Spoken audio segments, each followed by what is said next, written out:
Good morning বন্ধুরা, আজ আছে আমার এসএসসিজিডির এক্সাম কলকাতা সেক্টর 5-এ টিসিএস গীতবিতানে। তাই ছেলেকে রেখে আমি চলে যাচ্ছি স্টেশন। 5:40-এ ট্রেন আছে, এখানে আমার হাজব্যান্ড আমাকে নিয়ে যাচ্ছে। আর দেখতে পাচ্ছ কত অন্ধকার ছিল, আর এদিকে স্টেশনে আসতে সকাল সকাল হয়ে এসছে।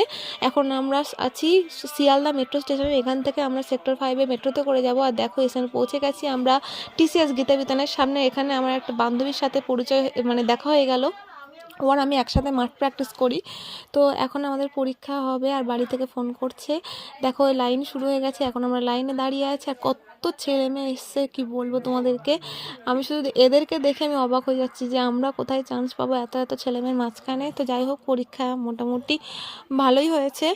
তো এখন আমরা পরীক্ষা দেব, পরীক্ষা এন্ট্রি হব। আর আমি ডিসকাস করছিলাম যে আমরা কেমন কি পড়েছি সেই সব বিষয় নিয়ে। তো লাইন দেখে বুঝতে পারছো যে কত ছেলে মেয়ে পরীক্ষা দিতে এসছে, কিন্তু লাইনে যতজন